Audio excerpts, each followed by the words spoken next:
Did you know that there are 85 different types of ways to tie a tie, and most people don't even know how to do one of these? With so many different ways to tie a tie, how are you supposed to know which method to use? I'll be talking about why it's important to learn how to tie a tie, as well as explain the four most popular ways to tie a tie, and then I'll actually show you how to tie a four-in-hand knot. Learning to tie a tie may seem like something you might not want to learn right now, but I can guarantee that you'll need to know it for the future, and it'll be worth it. I'm going to talk about the importance of tying a tie. You'll need to learn how to tie a tie because there'll be many occasions in your lifetime where having a tie will be required, such as weddings, funerals, job interviews, courtroom appearances, and so on. Wearing a tie to a job interview will make a great first impression. However, if you choose the wrong type of tie, such as one with crazy designs and patterns, it'll be just as bad as not wearing a tie at all. For a job interview, you want to wear a tie that's more generic. I'm going to be talking about the four most popular ways to tie a tie, and they include the four-in-hand knot, the Pratt knot, the half Windsor knot, and the full Windsor knot. Properly tying a tie, you should also consider the type of shirt you are wearing, as well as the thickness and the material of the tie.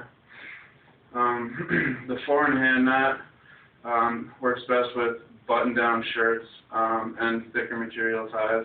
It is also recommended for men with shorter necks to use the four-in-hand knot because it will give the appearance of having a longer neck. The Pratt knot, which is also known as the Shelby knot, works with any type of shirt and works best with a lighter material tie. The half Windsor knot is a more simpler version of the full Windsor knot. Works with any type of shirt and is best with a lighter to medium fabric. The full Windsor knot is recommended for job interviews, courtroom appearances, business meetings. It works best with spread collar shirts and is best with thicker material ties. The full Windsor knot actually gives the opposite effect of the four-in-hand knot, meaning that instead of making your neck appear longer, it'll make your neck appear shorter. When tying any type of Windsor knot, you want to use a tie that's at least 40 centimeters long because of the high number of loops and wraparounds. Now I'm actually going to talk about tying a tie. The easiest tie for a beginner to learn is the four-in-hand tie.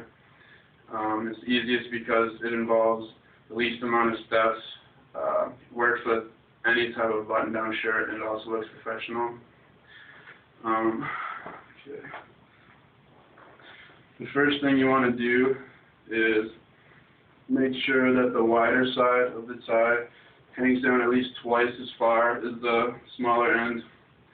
Then you want to take the wider end and wrap it over the top of the small end. You want to take your left hand and hold those together. While doing that, you want to wrap the wider end around the back. After that, you want to wrap it around the front again and keep holding that knot. The next thing you do is you take the wide end and bring it behind and through the loop, pull it up, and then you bring it down through the knot that you've made and pull it down. You want to tighten this because it's going to be pretty loose. You just pull on it. You want to make sure it's snug with your collar. So what you do is you grab the smaller end and pull on the knot. And then most ties come with a little tuck behind thing, and you put the smaller end so it doesn't hang out. And then you pull it down, and you want to have it around your belt. Well, I just showed you how to make sure you put your collar down too. I just showed you how to tie a four-in-hand knot.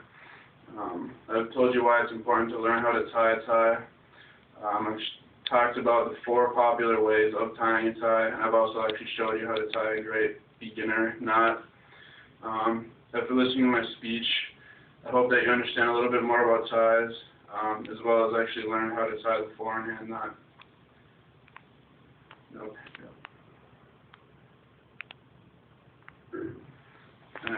That was pretty good.